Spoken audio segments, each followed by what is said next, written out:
Judith Omondi, Ramogi TV. Nyakora Mgajuang bende ing'eyo ni goyo dala ntiere kod chike mage kod chenro mitimo chakruok mare nyaka giko.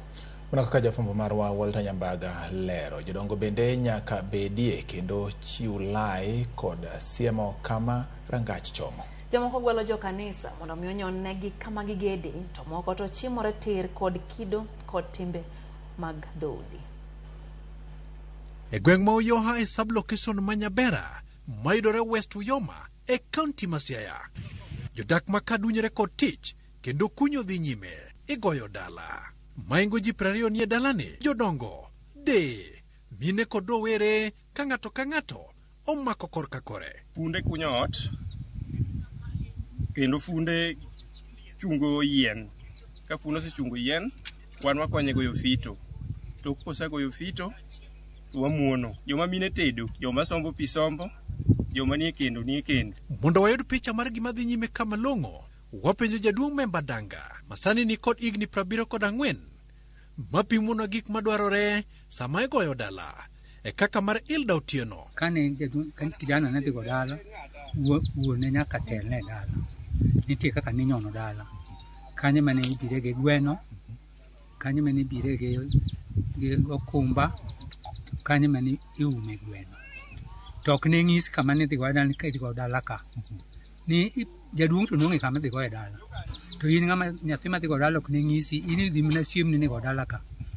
Ke chon ne ji noluoro ni ko ng'isi ni dhigo dala ka, to ng'ato nyalo kelo gima rach.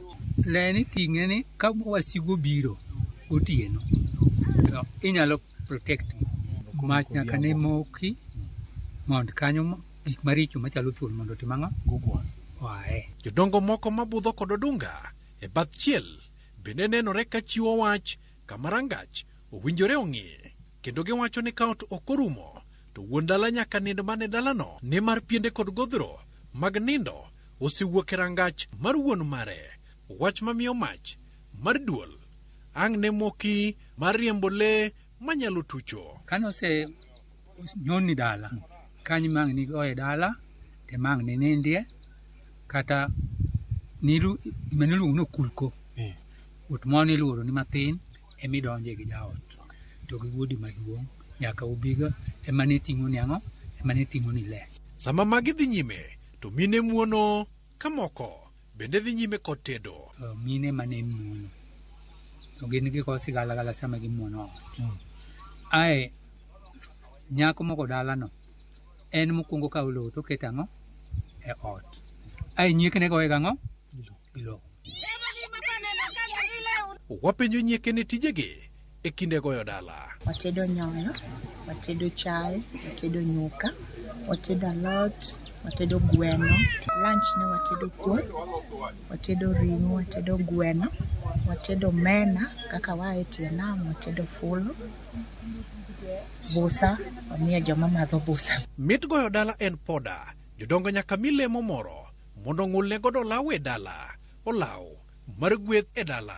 Jodongo ne yue ti yien, gin kuro gibudho kaka wagedo, watiyo. Chiemo be kosekre to gin ema gikwongo losonwa wach kaka ichamo gweno, gin ema gikwongo nyano tie gweno.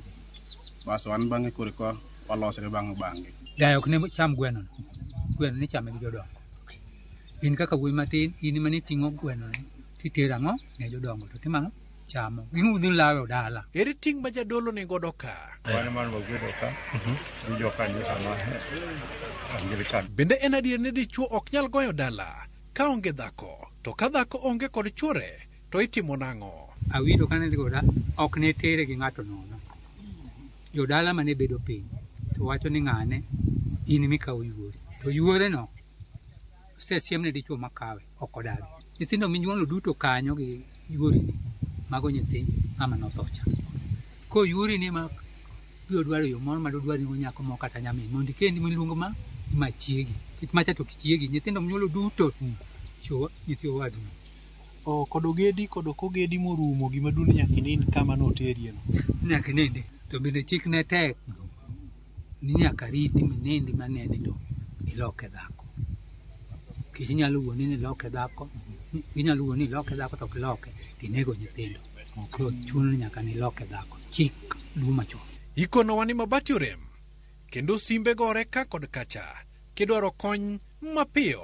Kapok odeko, ja od bura margi Otiende Amollo bende oyuorogi e chenro mar goyo dala. Joluo nigi kwer gi weche mang'eny kata weche loko ot kuom mama ma jaode osetho. To wan to kwadonje to kwechego waongego. Wan waloka ot to wawacho ni Yesu oro. Hilda Otieno migone dala konowa kaka wachni okosemiye kwe nyaka kawuono ka onyiso mor e chunye. Ne en wuoth marabora kabisa. Ok anyal ng'eyo ni onyalo gik kama koro gikeni. Nikech kaka koro Nyasaye mohero joge. Gik kama gikeni. E sama jodongo yuomo busa, and bende atemora gi radho kor ot, to wagolo lowo e dier ot ka watiyo kod othiwi.